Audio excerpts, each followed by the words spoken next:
Ciao, lovelies.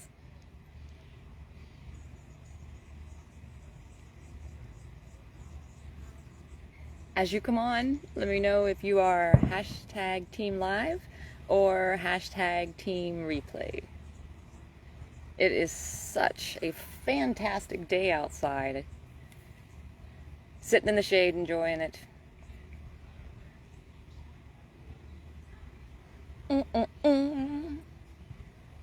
Ciao. Today, I am going to chat about point number 3 on sexual geometry. In the balancing side of things, there are 3 parts that you really need to look into when it comes to balancing your sexual geometry. We've gone over your head, we've gone over your heart. Today we're discussing private parts or communication, which I guess both are a way of communicating, but ciao.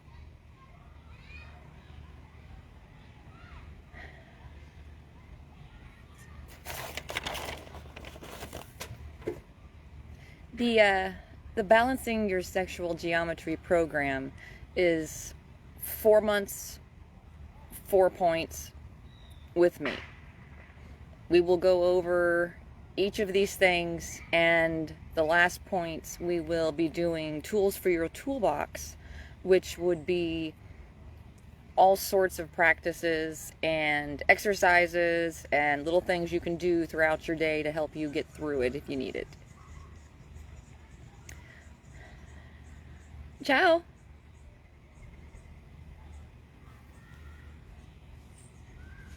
Well, let me jump into point 3, which is intimacy with others, or the physical side. And this is technically for friends, your lovers, current partners, family, acquaintances, people you work with. This is going to be talking about all of those things, but what we're going to focus on is some of the reasons why you have issues in this area. And that can be anything from body image, weight, age, trauma, anxiety, self-esteem. There's a lot of reasons that these things can be difficult, whether you're in a relationship or not. And I mean, if you're in a romantic relationship, communication will be a little bit different. If you're in a friendship, it's going to be a little bit different. But communication is communication. So if you can learn how to communicate with a sibling and family and coworkers, then you should be able to transfer that into your closer relationships, be them friendship or romantic. Or if there's a few. You know, communication is key. We know these things. One of the things I wanted to share today is I have hashtag trigger warning on this one. I was kidnapped when I first moved to America, and one of the things that the man said before he took me was, "I think I'm going to keep you." And then he proceeded to drug me, and I woke up at his place. Now, we're going to jump over that story. That was, Jeebus, I was 18 years old when that happened. I had just moved to California and was going to college out there, and I can't even, what is 18 minus 45, or 45 minus 18, 20 some years later, I had a partner that I was comfortable enough to talk to, and although this partner has passed, we were able to sit down and discuss some of our past traumas. And because of that, and because of what I've been studying, we were able to really get down to brass tacks and see how one or the other of us could help with small things in those traumas to bring it into a current dialogue to change our story. My best example of this is that phrase, "I think I'm going to keep you." I hear that phrase used a lot romantically. It's always sweet. It's always, oh, that's so cute. No, no, no, no, no. But for me, it was a trigger of something horrible that had happened.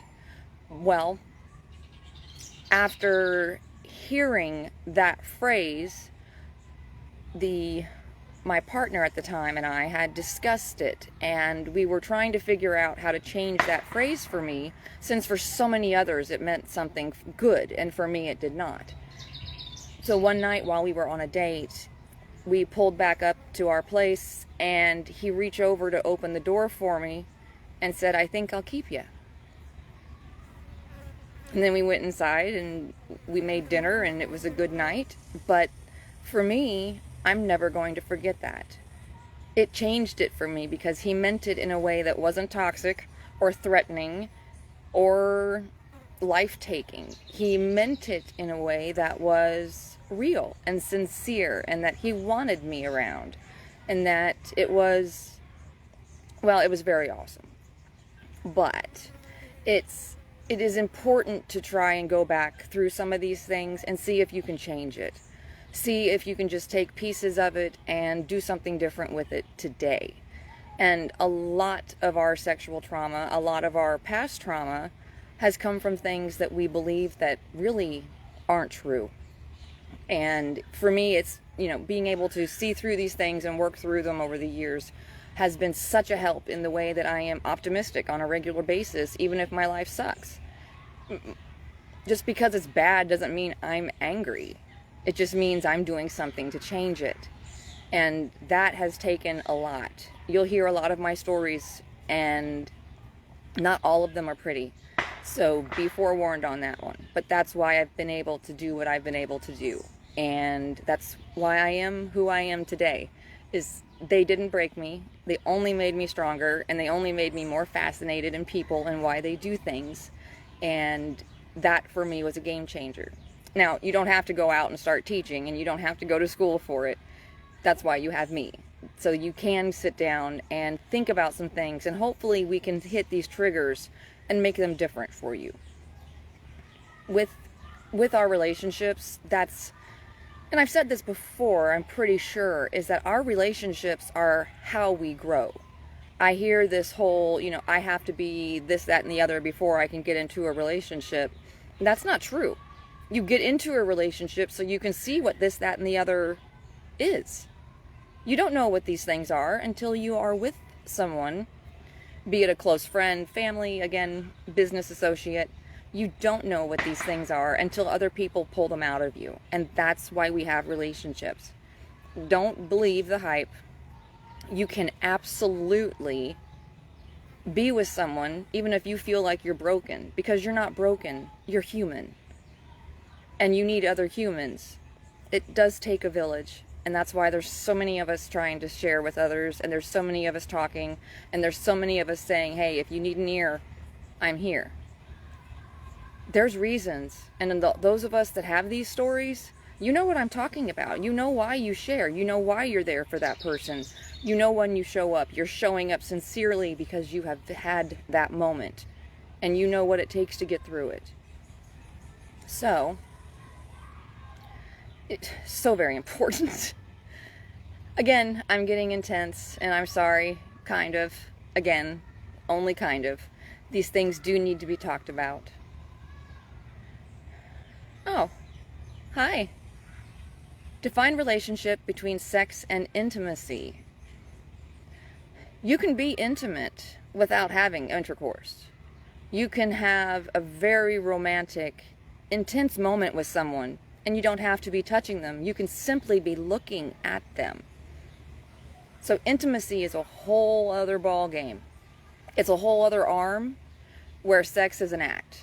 Intimacy is taught, it is learned, you do different things with different people, and it is something that you ingrain in yourself in that relationship. Because, again, your relationship will be different. So what is intimate for you and your current partner may not be the same with someone else. I hope that answered that. Is intimacy necessary for the sexual arousal? Yes.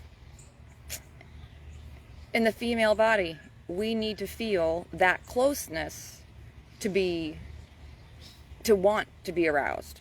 We have to have a certain setting that we're in. We have to have a mindset that we're in. It's been said that men, and I don't know if this is, I'm going to guess it's across the board, but men, as long as they know that their partner is absolutely feeling safe and is having a good time and is in it to win it with them, men can let go and enjoy the whole thing. But if they think their partner is struggling or fearful or not having a good time, a man's not going to be able to give himself fully, which goes from active thinking on what she's doing or he's doing to back into your own mind and allowing your body and senses to take over. Women need a little bit more prep time. We're in our mind first. So if you can get us in our mind and get us in those feelings, then it drops down and it'll drop down. I hope that answered your question. There is definitely a difference between intimacy and sex. Absolutely. Absolutely. Great question. Great question. Well, on that note, I am going to jump off of here, but I do want you to know that you're not alone. Everybody feels this way. The things I listed off as far as the body issues, self-esteem, anxiety, age, weight, disability, traumas, all of these things affect us and how we talk with others and how we are with others. So just know, again, you're not alone. This is not something that you need to go through alone. It is not something that you need to sit and research by yourself anymore, because there's a lot of us out here willing to speak up.